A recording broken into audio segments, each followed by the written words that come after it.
Simon, are you tapping on your desk? I thought that was you. It's not me.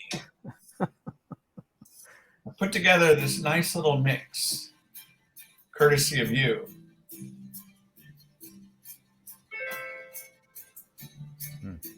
But we're going to get to all this. Hello, everyone. My name is W, aka William. Welcome to another edition of Simon Says Vinyl, episode number 4. Good morning here, Bay Area, 9 o'clock. Simon, DKFM DJ, how are you doing? I am doing okay. It's actually a very rainy day here today, so I feel like Toronto is taking on some of the Bay Area characteristics, perhaps. We have been dumped on like I've never seen before, and I've loved every minute of it. So you can, we'll take back the rain because we were in a desperate drought, but no drought of music to talk about. Thank you everyone for tuning in. If you've never been part of a Simon Says Vinyl episode, I highly recommend you tune in. You keep those ears open. You might need some paper, pen, and Simon, music extraordinaire here, is going to share with you his vinyl picks, things that he highly recommends. And if you want to ask Simon a question, go ahead. If you want to post anything you've been listening to these days, we welcome that. And we have some Facebook users already tuning in. Hey, William. Hey, Simon. Simon, I can't see that person's name, so if you can see it, that would be awesome. Hey, Facebook user, how's it going? Hey. So I think we figured this out. Someone wrote to me last time, in order to have your name, when you go to this event, maybe StreamYard asks for you to accept. And I think Let's call him, maybe. Accept this. I think your name will show up. All right. Simon, go for it. What do you have for us today? What's in the goodie bag? Oh, this is always so much fun. It's always fun to prepare for this because I get to rifle through all my records and go, ooh, right. Oh, yeah, this. I'm starting off with a new recommendation. So something that's come out recently that I feel like more people should check out. And it's the new Tanuki-chan record called Gizmo. And I believe Gizmo was the name of the dog. And so Tanuki-chan is actually an artist from your region. And so she's sort of Bay Area, I think Oakland. And during the pandemic, she got a dog. And so she dedicated this album to her dog. I think the dog sadly passed away towards the end of the recording of the album. But this record is amazing. It's one of my favorites so far in 2023. I know it's only, end of March, but such a nice blend of sort of like shoegaze, dream pop, but like indie pop as well. So they're like 3-minute tracks. They're accessible, they're fun, they're catchy, they're noisy, great stuff. And she's going to be in Toronto. So anybody that's actually in Toronto, she's on tour with Winter right now. So end of April, she'll be in Toronto to play a show at the Garrison. So any Toronto viewers or people watching in Toronto, I'm definitely going to be at that show with a little posse of people. So you should check it out for sure. She, what do you know her? What is her real name? What is she? Do you know? Oh, I looked it up a couple of days ago and I've promptly forgotten because that's how my brain is right now. Yeah, I can't remember. Okay. So we should send the Facebook user to go check. Is there a particular track that you really enjoy? Okay, let's say track wise. That's tough. Make Believe is really good.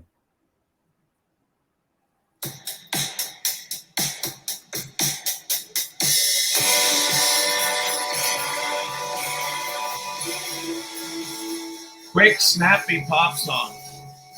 Yeah. And how did you hear of her? She has another album called Saturdays that came out. I think it was 2 years ago.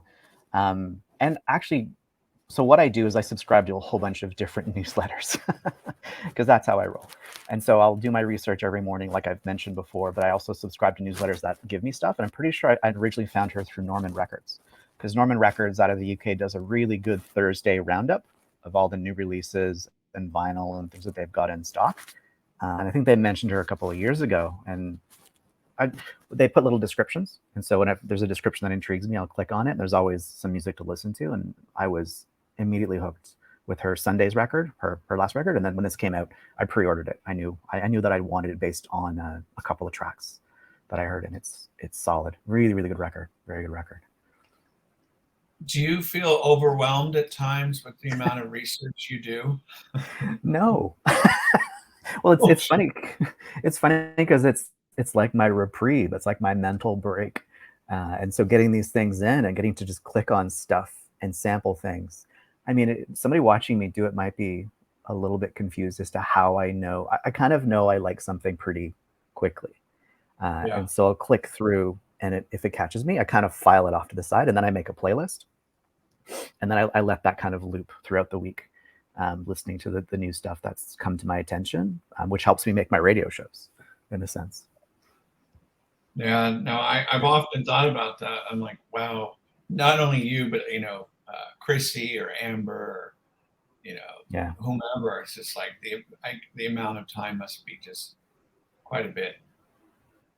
It just becomes kind of part of your routine, though. Like I've mentioned, it's part of your habit and your cycle, and I don't think about it. It's something that I really enjoy doing. So when bands send me stuff or when I find stuff, I like listening to it and checking it out. And yeah, absolutely. Awesome. Thank you for that first one. Cool. You ready? This one, I'm surprised there isn't a bit more buzz about this. Maybe there isn't. I'm just missing it. But this reissue that's not actually a reissue because it's the original recordings is incredible. And so this is the Medicine.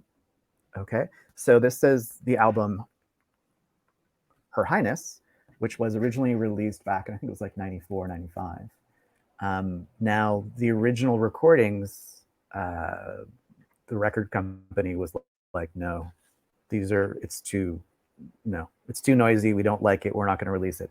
So they completely downplayed and took the edge off a lot of the tracks and released it. And so if you have the CD version from back in the day, because there was no original vinyl version, then it's the record company's version. And Brad Lehner was super pissed about it and kind of distanced himself and then kind of went reclusive after this album, the first time it came out. So this past year and a bit, he's revisited the original tapes and managed to get the rights to release it.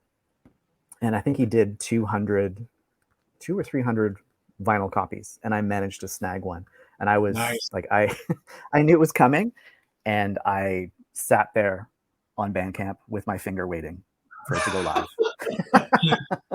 it's like getting a refreshing my page. Refresh. Yeah, exactly. Because I liked the original album, but the way he described the changing of the mix, I was really intrigued. And so listening to it, having it now, it is fantastic because it sounds a lot more like the first two Medicine records, which had a lot more like a dynamic range to them, and they were rougher and they're more abrasive, and there's more going on. Whereas the version that the record company, the version they did of this, just kind of like flattened everything out. It doesn't quite have the same dynamic range. So if you can find this, even the digital version is different. So like new versions of songs, then Medicine, Her Highness. This he's calling it the première mélange, like the first mix. And so if you can find it on vinyl, hooray. If not, then get the digital because it's definitely worth it. Yeah. The album cover is different too, right? Oh, totally different. You recognize them from the back because that's there we go. You're like, oh, okay, there they are. But yeah, completely different artwork, which is why I think people aren't realizing that it's Her Highness. I don't think people realize it's that record because it's completely different artwork on the cover. So what would you categorize them? Would you just say they're just strictly, I mean, no, these bands aren't always just pigeonholed into one label, but especially the ones that you pick, they seem to cross genre a little bit. How would you define that style for them?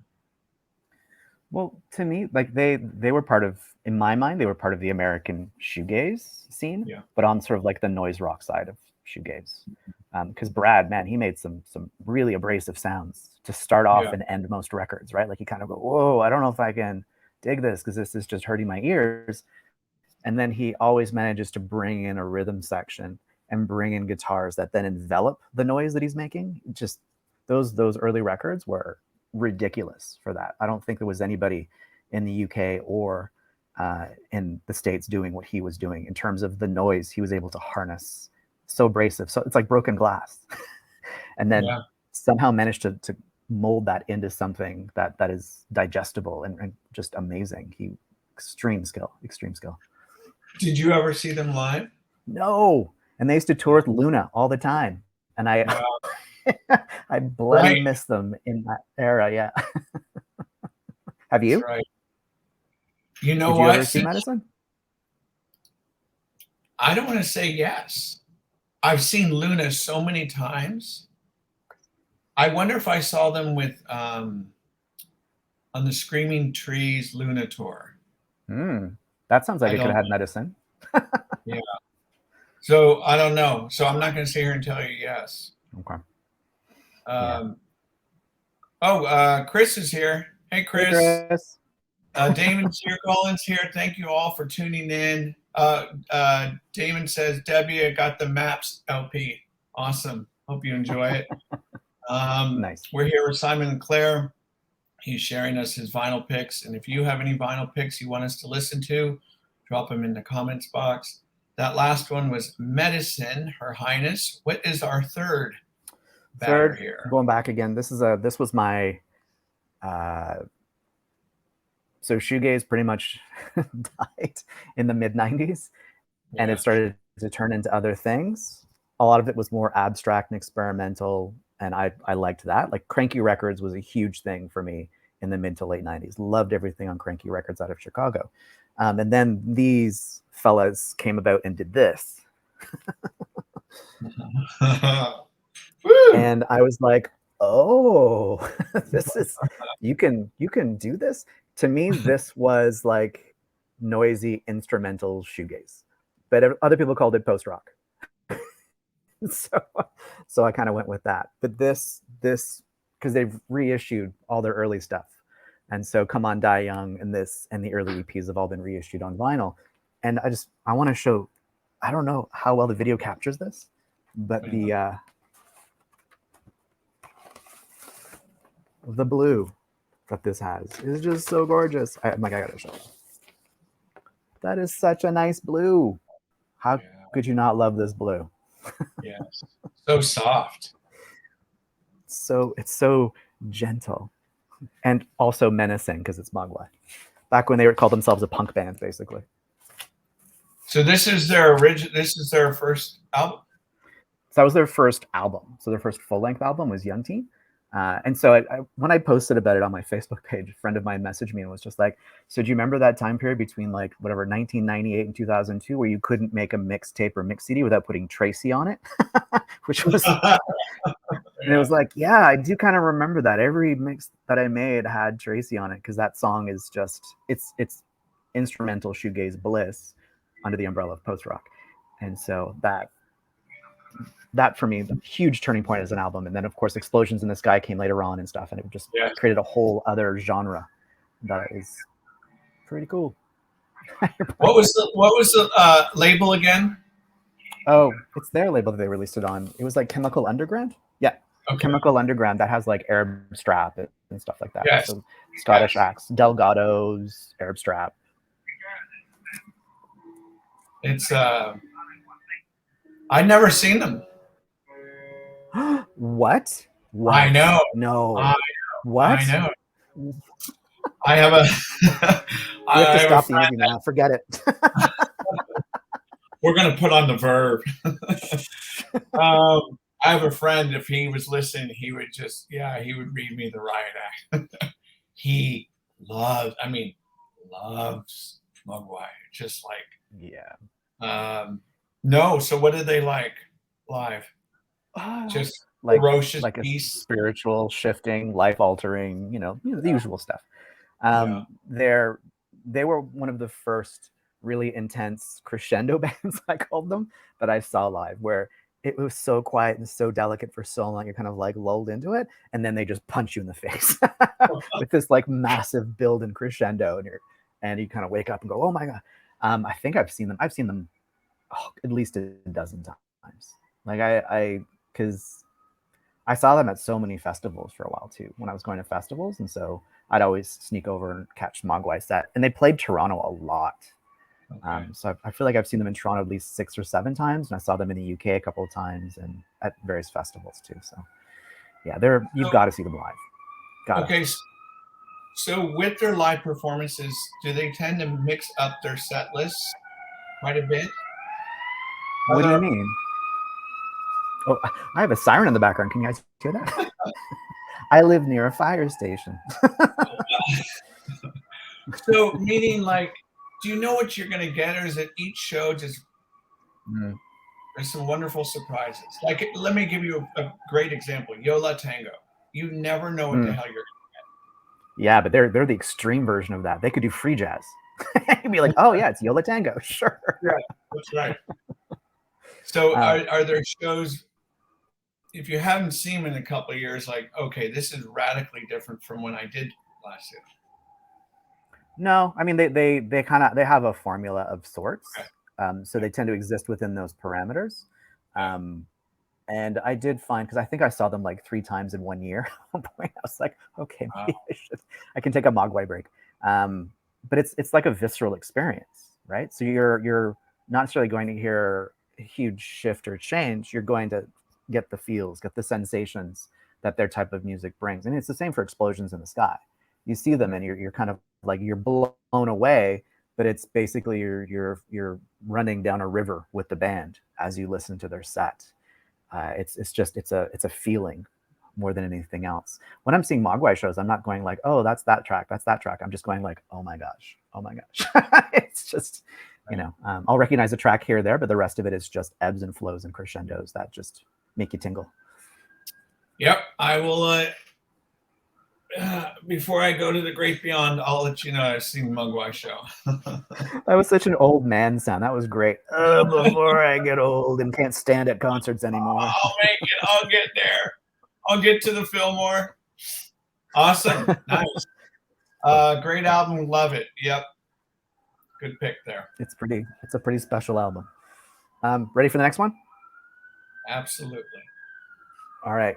So this is a Canadian representation. So I thought to follow up Mogwai, just nice artwork. Right. I'll just show the artwork. Yep, this is You Do Right, A Murmur Boundless to the East. It's a record from last year. The reason I'm showing it now is influenced by Mogwai to an extent, and sort of like the Constellation Records stuff out of Quebec. So post-rock, Godspeed, Black Emperor, that kind of thing. They also have kind of a prog feel to them. So it's like a mix of post-rock and prog, I would say. And they just did a beautiful job on the vinyl pressing. So I wanted to show that off too. That's just a nice piece of vinyl. They're one of those bands that will have 11-minute tracks. And so you get to, again, float down the river with them and feel all the feels.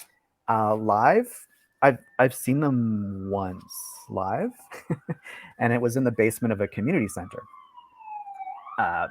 So it was actually physically painful in some moments. It was so loud, but in a good way, right? Because you're just like, whoa, like I should work out more or something. My muscles are not reacting properly to this. And we all just sort of stood around the band as they were on the floor. So they were on the floor, like standing on the floor, and we just stood around them as they played their set. And it was one of the best shows that I saw last year. They were mind blowing. So I wanted to make sure that I represented at some point. Do I hear a little bit of Flying Saucer Attack? No.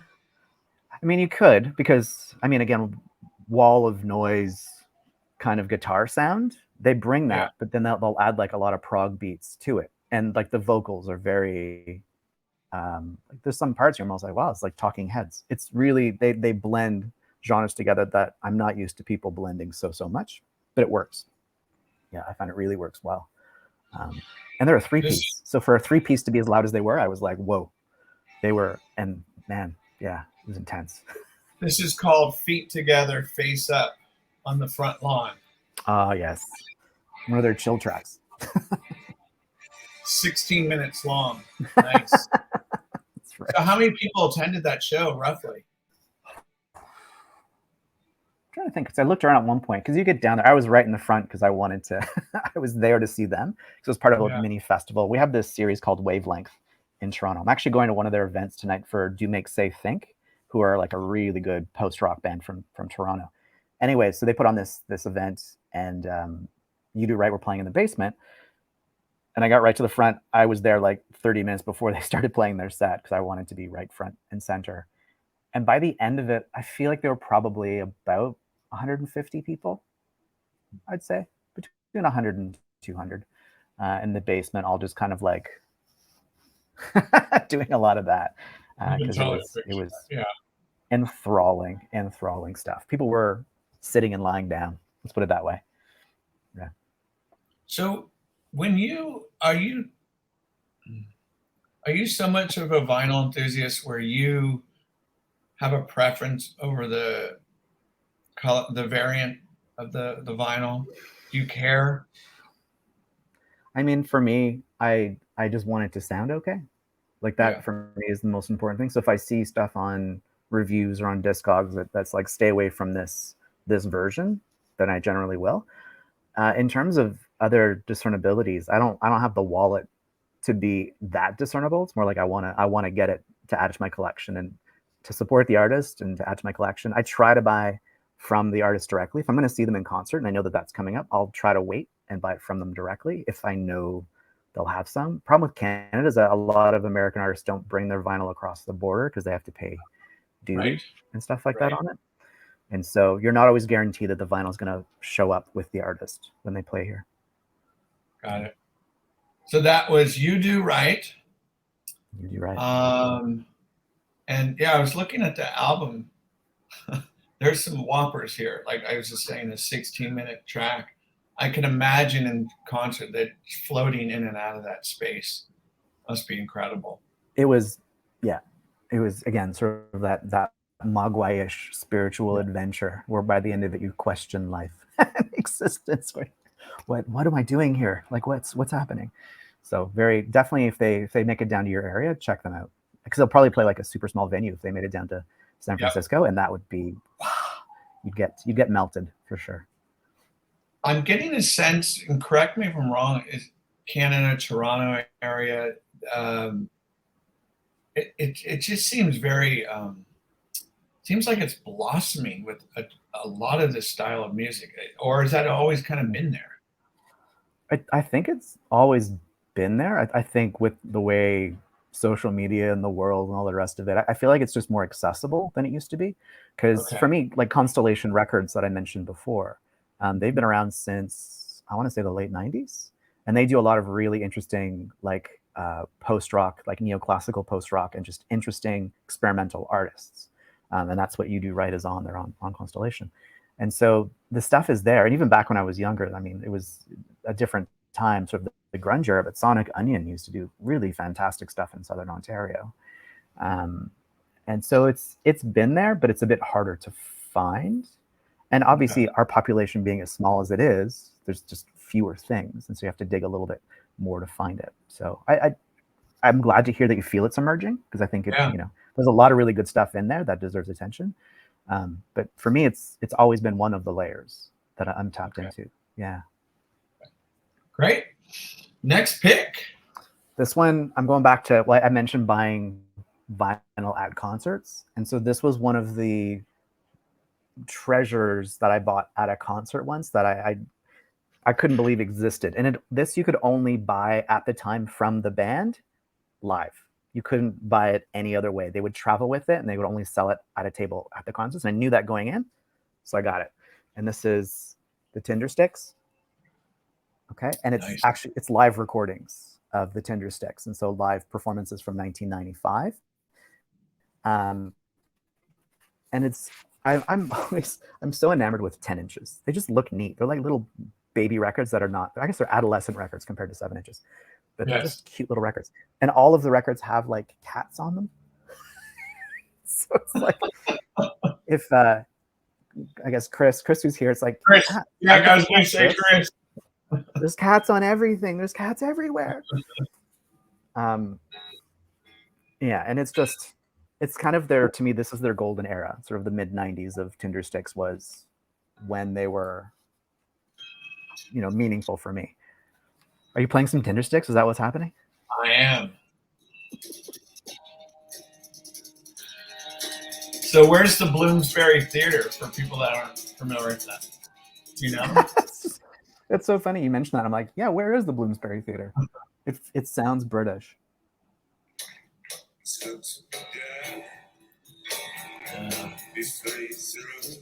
Yeah. So It's like I didn't grow up listening to Tom Waits at all. From Nottingham, England. Yep. And like his voice live, it just melts everything. Like you're like, oh my God, it actually sounds like that. Like you hear it on the recording and you don't fully expect it to sound that rich live. And when I saw them live, the voice was just like butter. I couldn't get over how like gentle and soft and low his voice was. And the musicians, like, it was just so tight. I only saw them the one time at the Opera House here in Toronto. And it was just... Were they headlining? Yeah, they were the headliners. I can't remember who opened for them, but they were, it was their tour. And so I was like, I had a couple of the records. I'm like, I need to check these folks out live. And I think I was in university. Yeah, I was in university, and I was like, let's go. My buddy drove us in, and we checked it out. Great night. Really. So for people that aren't familiar with Tindersticks, how would you classify their music? That's really, I don't know. Like they're different. They're kind of a mix. I don't want to use the word like folk, because to me it's not folk, but like they're an indie band, but like with a lounge edge. Because they've got kind of that sway and that swagger and that sultriness in his voice. And so it almost has like an indie lounge. Again, the Tom Waits influence on his delivery, I find kind of interesting as well. Yeah, and I poetic, definitely, very poetic.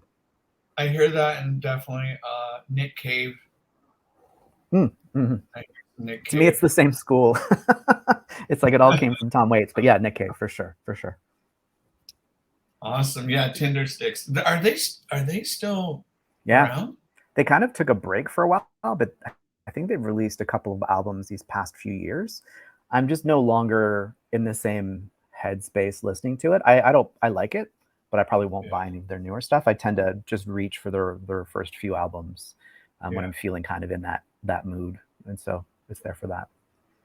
Awesome. Tindersticks, Bloomsbury Theater. Check. Did you knew about Tindersticks before? Yeah, I did. Yes. Okay, good. I'm like I feel like you should know that. But don't tell anyone. I haven't seen them live yet. Well, you just told everybody yourself, so I don't have to do it. Wow. All 200 of you. Hey, don't blame me. It's it's so funny. People ask me all the time, "Have you seen this band? Have you seen that band?" So many bands I have not seen, for whatever reason. Yeah. Money, time, whatever it is. But I'm like, damn, there are many bands I have not seen. Well, who's like the top band that you haven't seen that you want to see, even if they don't exist anymore? Well, he flies on his own. Tom Waits is the first person. It's the very first person. I've met him. I met him at the airport in San Francisco. Oh yeah, Right. thank you. Yeah, my music's interesting. He was sitting on the floor with his family.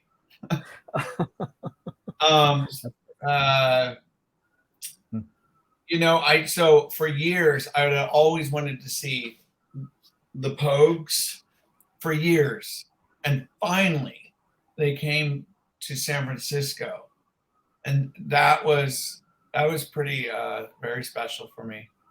But I don't know. And for years, it was like Leonard Cohen. I'd always wanted to see. Never saw him. And finally, on that final tour, when he played for like 3.5 hours, that was unbelievable. Wow. Yeah. But I don't know. What about you? It's my the one that I missed out on that I still think about is Velocity Girl. And Okay. so, because they actually did play What? Toronto. I've seen a band you haven't? Yeah, I thought we talked about this before for some reason. Anyways, but yeah, they came up to Toronto, I think, once, and I either wasn't old enough or just wasn't around or something like that. Because I had a friend that went. But they were, yeah, as far as like bands, because it's funny because for a while I'm like, oh, I never got to see Slowdive, I never got to see My Bloody Valentine, and then all that started just changing 10 years ago where all the bands started reforming.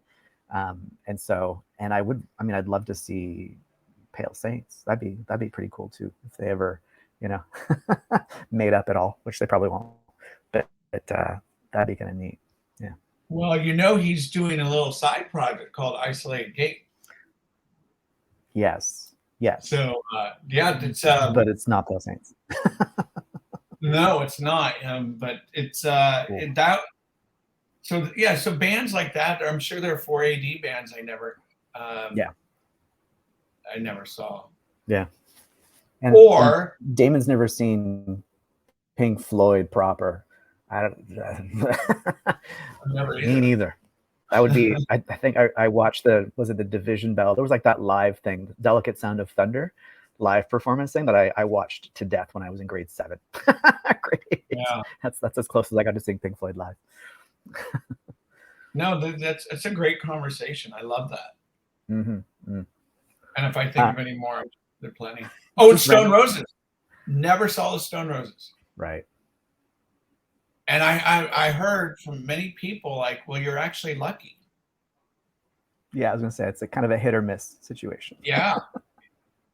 Yeah. So I never Beastie Boys. Really? Yeah. I think I saw them. I accidentally saw them a bunch of times because they'd always be at festivals. They'd always be like the Lollapalooza kind of things. Right. So, right. To see them at those. And Smashing Pumpkins. Never seen the Pumpkins. Same thing, Lollapalooza. I think you just listed like part of the lineup from 1994. Yeah, exactly. Chili Peppers. Sure. Yeah. James Addiction. Yeah. Well, they were the first. Yeah, I would love to. I don't know why I missed on the Beastie Boys. I was silly. Check Your Head. I would have been there fun. too.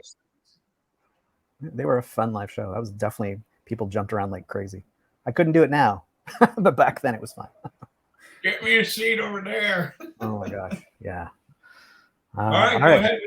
Fun. So this is actually another artist that I've never seen before. And I find that he flies under the radar because he's a little bit quirky. And so I wanted to kind of represent, he doesn't sound the same anymore as this album. So this album is a time period where he doesn't sound like this. The artist is called, the name is one of my favorite names of an artist, Cassio Tone for the Painfully Alone. It's such a beautifully ridiculous name. And this album's called Etiquette. Etiquette. Love that cover. Yeah. And so the reason that I picked this one is this period, it was basically him on a Cassio tone. It's like simple beats, minimal layering, but he's got a really bassy vocal delivery, and he's like a storyteller.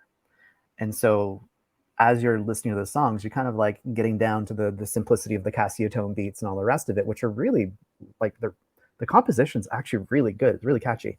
But then he starts describing these stories about all these characters, and you wonder which characters are actually him, because it's almost like he's describing a novel or a book and what's happening to the protagonist and all the rest of it. So really, it's just a very engaging listen.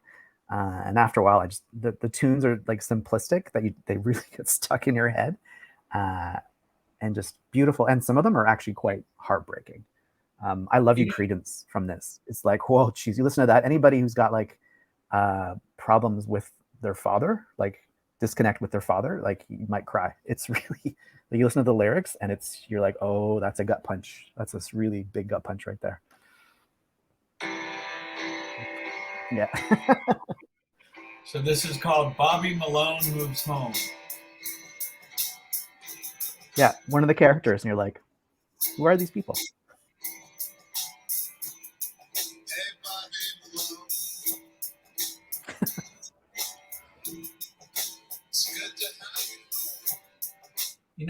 reminds me of, I believe his name is Walter Martin. I don't know. think he's the bassist for the Walkmen. Oh, really? He does this kind of stuff where he takes these characters and kind of talks through like kind of a storytelling narrative feel to it. This is really cool. I love the album cover. I really like that. So that one's called Etiquette.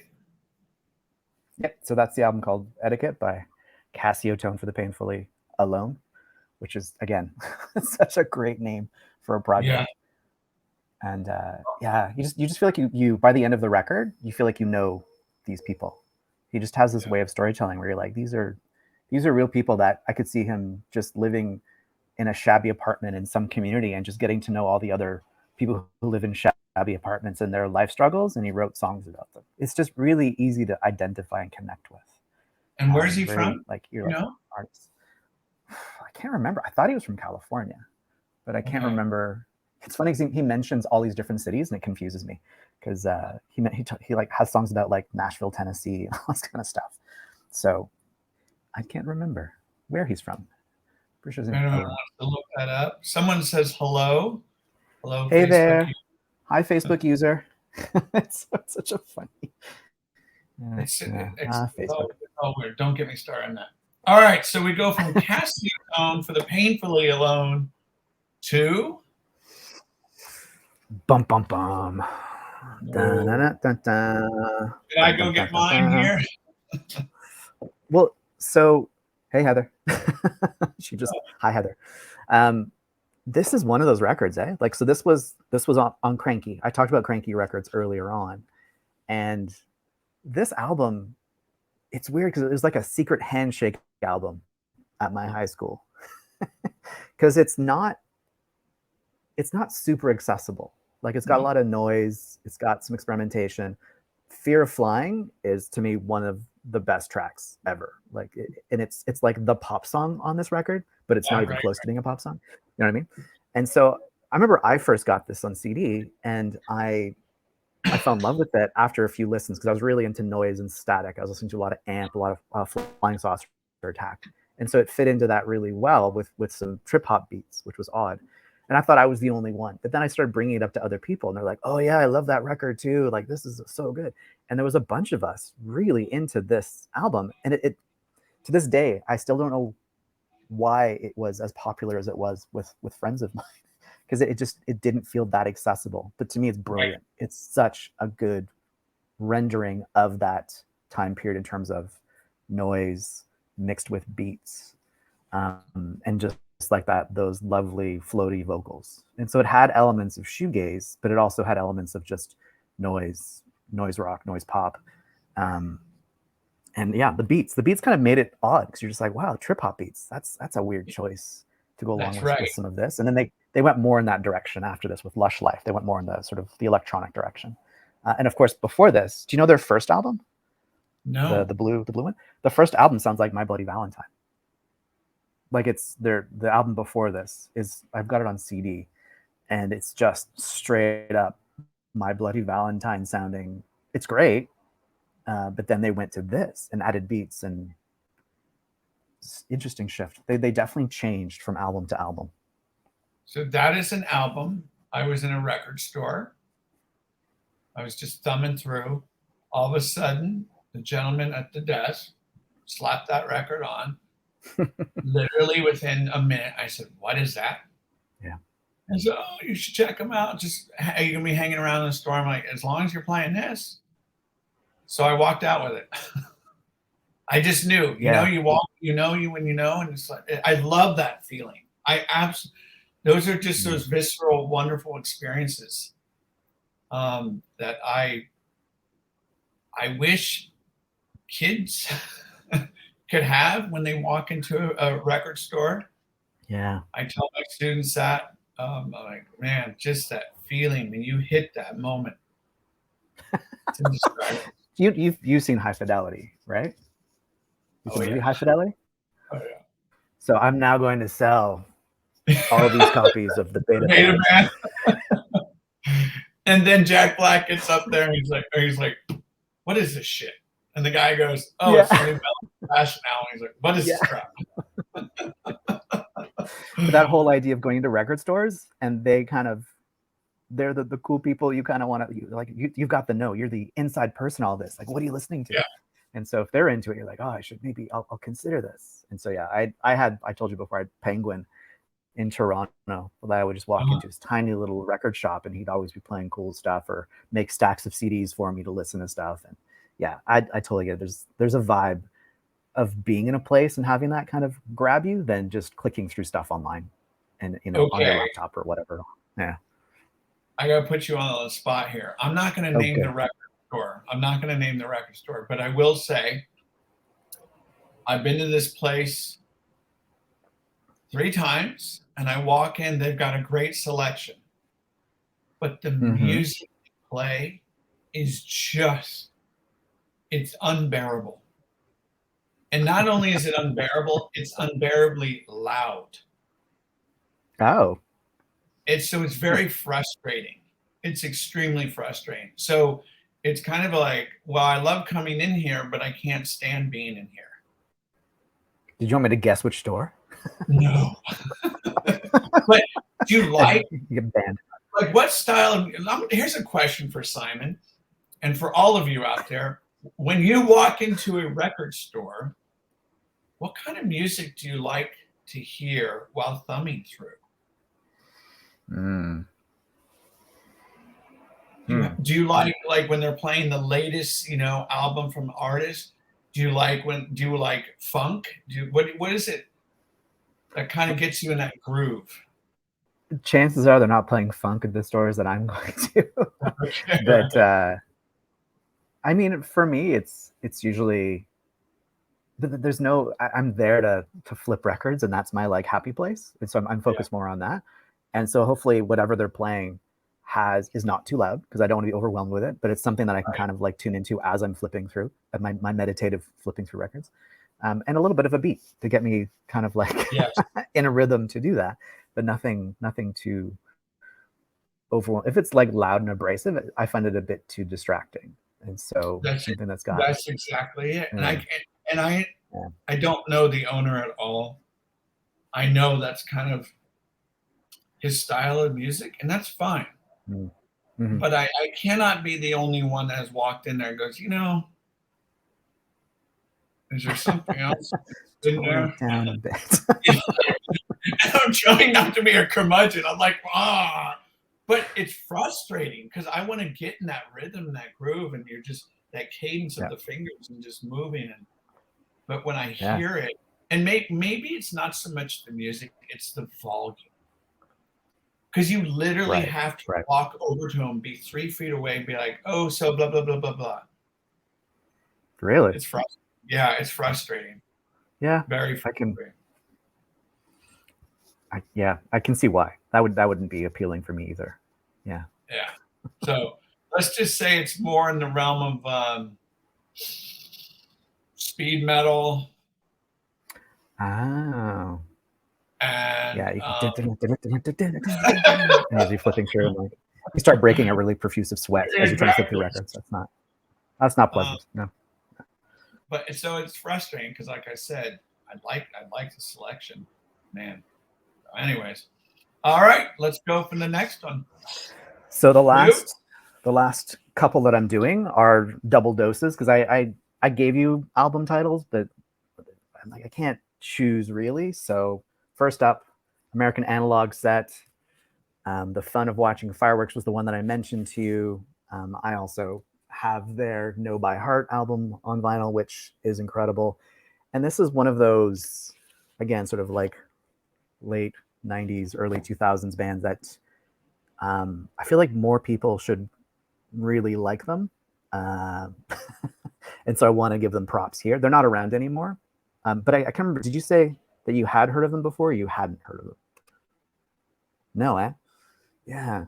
I just don't. Did you end up listening to them at all? So this is the album I was telling you before we started the show. Thank you for sharing this. I listened to it twice last night. So I went the new Depeche Mode, back to that. Oh, wow. I know. No, so keep talking about this album because it is fantastic. Well, to me, this was sort of that bridge because there was a lot of slowcore stuff happening in the late 90s in particular. And so this has some elements of slowcore, but it's faster and it's got like an indie rock element to it, but very mellow. And so to me, this like paved the way for stuff like Real Estate and whatever, because it's got intricacies to it, it's got melody to it, it's got all these things, but it's very digestible. But the more you listen to it, the more you notice the little instrumentation and things that they're doing in the background. You're like, whoa, that's way more complicated than it needs to be, considering they're making kind of like just nice mellow pop songs in a way. Like it's very accessible, right? So, and I saw them in concert once, and it was, holy crap, it was. Oh wow!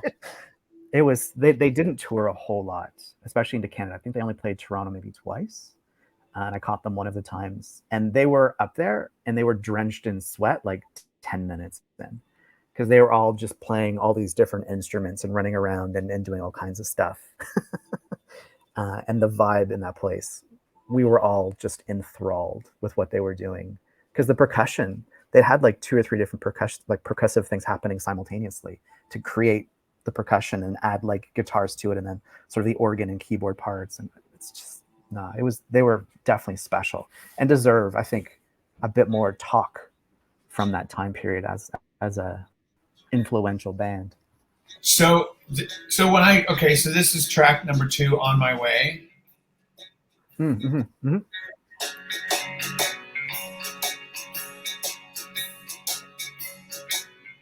I just knew, I'm like, God damn, I already love this. I already love it. And I'll tell you why. Because it connected me to the Bats and Chills, early Chills. Mm-hmm. Yep. Like I hear Space, yeah, definitely the Chills. Just hypnotic. And I love that it was 10 minutes long. I'm like, keep going. This is great. No, this is the one I couldn't wait for you. I mean, I've enjoyed a lot of your stuff. But this one, I was like, damn, how did this one sneak by me? Yeah, and they've got like, I think five albums. Yeah, something like that. Yeah. So you've got some stuff to check out, and they're all really, really good albums. Yeah. And so I don't know if you've noticed this trend in albums now. A lot of bands are doing like, singles, 5-track or 8-song albums. This was an 8-song album in the mid 90s. I don't remember that being a trend at all. You know what? Like they kind of just did their own thing, right? Like you could tell that they're like, we're just going to keep playing this until we don't want to play it anymore. And so that's why they've got songs that are quite long, but they evolve as they're playing. So to me, like I used to listen to this along with Tortoise. Like that used to be a really good back-to-back for me, because Tortoise was doing kind of the jazzier version of this with lots of different percussive things and all the rest of it.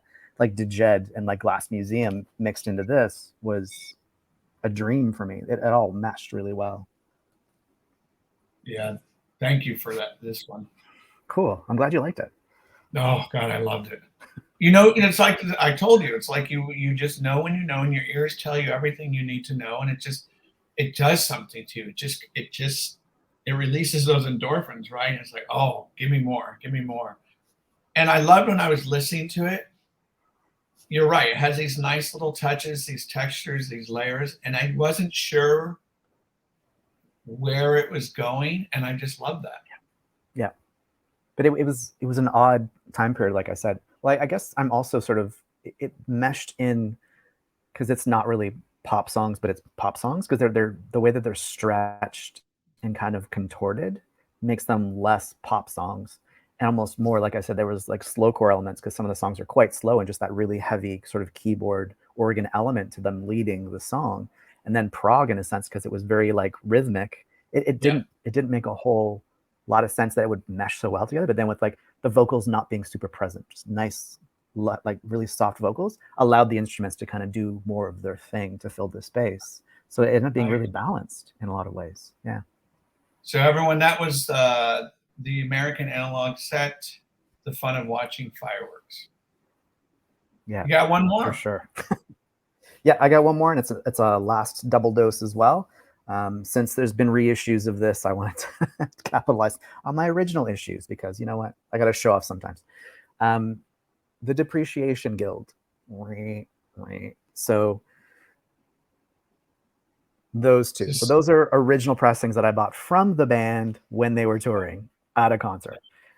So especially Spirit Youth is worth a lot of money now because I got it during their tour, even though they've reissued it. And I don't know if you can really see this now. It's a beautiful purple. That looks nice purple. So I wanted to show that stuff off. And so for people that don't know, they were, it's hard to describe. They were kind of shoegaze, but very electronic. So people called them chip gaze, as in like computer chip, because they had a really strange percussive digital element that went along with the shoegaze guitars that was really unique. And they did a couple of albums, and then members from this went on to become the Pains of Being Pure at Heart. And so I think one, if not two members from this were in Pains. When I saw the Depreciation Guild, they were opening for the Pains of Being Pure at Heart because it was the very first album for Pains. And so they were touring together, and that show was incredible because they were great as the opener, and then Pains came on and blew it out of the water as well. Yeah. But this is getting some attention now. People are going back to the Depreciation Guild, it was sort of like that treasure that people missed the first time through, that they're revisiting, and so they've reissued the vinyl, and it's well deserved. Really, those two albums are awesome. I forgot. Did I ask you in any of our episodes? Were you a big CD collector, or has it always been vinyl? Yeah, no, I got a lot of CDs. Yeah. Okay, and you still have them. I still have most of them, I would say. Yeah. As I looked over at my wall, because that's where they all are. Because back in the 90s, like they stopped pressing a lot of vinyl, right? Like there wasn't a lot to grab, and if it was pressed, it was really shitty quality vinyl. And so there was really thin stuff that would crack or would get damaged really quickly. And plus, I mean, CD players, it was the thing, like everything was CDs. And so I originally had CDs, but my father had a big vinyl collection. Okay. And so I got some vinyl from him basically. When he started paring down his collection and moving and stuff like that, I grabbed a few. So it was like jazz records. But then I would pick up a record here and there. If I saw an album that I loved and I saw it on vinyl, I'd grab it on vinyl. And so I started collecting vinyl in the 90s, but I had more CDs up until probably 10, 15 years ago. I flipped over to just vinyl, I think about 15 years ago. Yeah. I can't imagine how many CDs. It's about 1,000. Well, 800. I got rid of a bunch because space, you gotta have space. Yeah, you know what I did? I took all my CDs here. I put them in this. I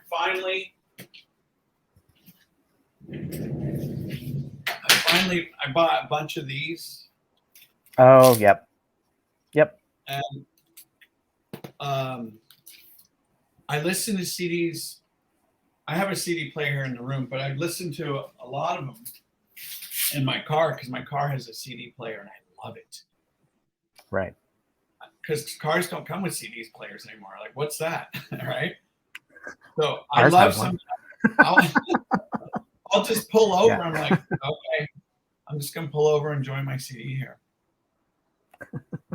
Such a great good space for a CD listen. I mean, I still enjoy CDs. Like compared to digital only files, I'd rather something tactile.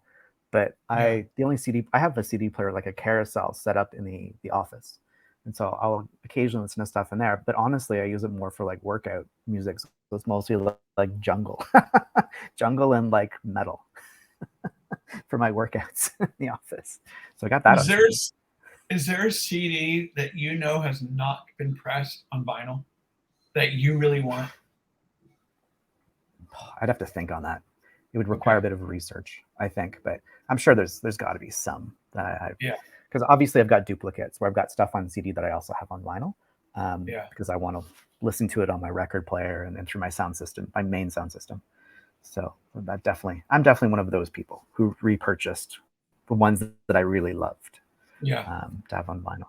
Yeah. Well, Simon, this has been great. I'm gonna before we close the curtains on this awesome episode of cool music, I'm gonna share my one vinyl pick. Yes, do it.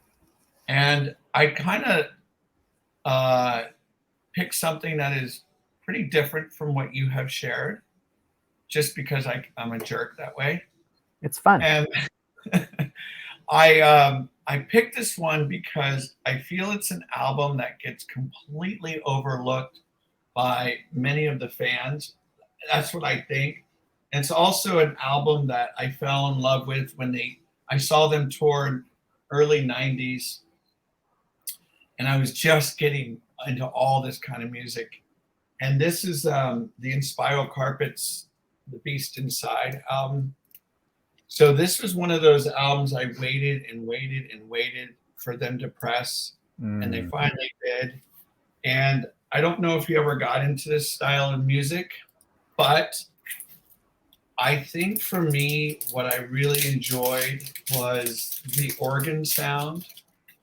And I loved just all the harmonies that they put in together. I love that these tracks were just fun, bouncy, energetic. And when they released this finally on vinyl, there's your purple. Can you see the purple? Ooh, that's pretty. Yeah. Yeah, that's nice. And it's a show that I will never, ever forget, because this kind of marks a time in my life where I was going to shows by myself, but kind of seeing the same people at these shows. Yes. And so for the Inspiral Carpets, it was so memorable because I just felt like, and maybe I just didn't know enough, but I always liked the Moo, the Cool as F logo. And I just liked the fact that what they were doing in their live shows, so they would take their songs and then they would kind of add maybe 30 seconds, maybe 90 seconds to these songs and mix it up just a tad. And I always love it when bands do that. Gotcha. So it's just a really fun time in my life, just experimenting with so much music and really getting into that style of music. So that's why I picked the Inspiral Carpets, and I haven't seen them since then, and I'd love for them to get back to. I know they are doing shows in the UK, but to get over here and tour, it's insane now. Yeah, it's insane. Yeah. So I feel bad for these bands, unless they just got gobs and gobs of money. But I know this band does not. So, did you ever get into, I don't know, Stone Roses, Spiral Carpets, Happy Mondays? No. So it was always around though. Like it was around, and so hanging out with friends and things like that. Those bands were definitely played as we played euchre, or like hung out and did other things. They were good, like energizing kind of things that you could have in a small party situation. So no, I appreciate them for what they are. Like it's good stuff. It was just never something that I sought out for my kind of musical listening experience. Yeah. Right. So that's my pick, The Beast Inside and Spiral Carpets. Any shows you're going to? There's that Tanuki-chan with Winter. I can't wait for it at the end of April. So Winter. Yeah, exactly. So like Winter and Tanuki-chan are playing together, which is going to be amazing at the Garrison in Toronto. I think it's like April 29th. And I'm going to the concert tonight. So I'm going to see Do Makes They Think, which if you haven't heard them, check them out. Really amazing post-rock band. I think they formed about 20 years ago or so and released a few albums, but they've been quiet the past 3. I think they released the last album was in 2017. And so they're sort of reforming for the first time in quite a few years to play a show in Toronto tonight at the Danforth Music Hall that my friend Derek got us tickets to. So thank you, Derek, if you're watching. And I can't wait for that. That's going to be a really lovely, lovely show. And we got seats. So, hey. all about just sitting because I'm getting old. Yeah, I hear you. Uh, And do you want to tell people for first-time watchers what you're about your DJ show that you do on yeah. DKFM? Yeah, so I do a show called Melamania Safety Zone. That's every second Thursday, and so I'll have a show coming up this Thursday. So in 5 days time, and it goes from 10 p.m. to 11 p.m. Eastern time, which I guess is it's what 7 p.m. Pacific time over on DKFM. And so if you just type in DKFM or look for the Facebook page, then we're there, and we have a chat during the show on the DKFM group page during the shows, which is lots of fun, lots of fool around and gifts and chats and questions. And so anybody who's never checked that out before, it's quite It's gets very quite give involved. happy. Very give happy. Mostly my fault, I swear. Me and Heather's like the queen of gifts. She's awesome at this. And so so there's that, and so that's my Melamania stuff. And you can also find it on Mixcloud. So if people want to just listen when they want to listen, I've got a Mixcloud page for Melamania Safety Zone with past episodes, 65 or so episodes uploaded there too. So have at it if you're feeling it. And bizarrely, if anybody, because we talked before, so I was talking to William before the show started. Oh, thanks Dan. Before the show started, that I'm getting into psychotherapy, so I'm becoming a psychotherapist, and so I'm going through a really massive sort of life transition, moving from education to becoming a psychotherapist. So if anybody knows anybody in Ontario looking for an intern psychotherapist, I'm starting in May, so I'll be seeing clients in May. So reach out, and maybe I can integrate some musical attributes into the therapeutic process as I've been thinking about throughout this as well. Yeah. I mean, music is such tremendous medicine on so many. I don't need to tell you that, but that's awesome. No, your shows are awesome. DKFM, big proponent of that program, and what I've been exposed to and connected with people, it's been fantastic. So if you're not familiar with Simon's show, check it out. Great stuff. And this has been wonderful, Simon. And I'm going to end it with this. So I told you that maybe not this episode, but there are some record stores I go to, and it's kind of like, hey, William, check out this. You're kind of like my online digital.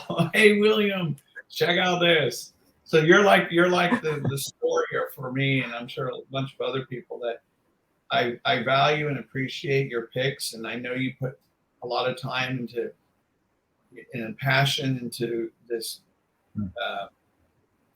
this love of yours, and so I really appreciate it. So thank you for doing these shows, and I'm looking forward already to the next one. Well, I appreciate you saying that. I mean, that's why we do it.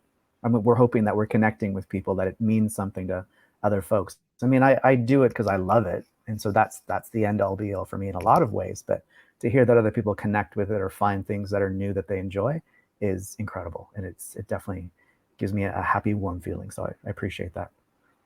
And again, if you're tuning in, you can drop your albums that you'd like us to check out.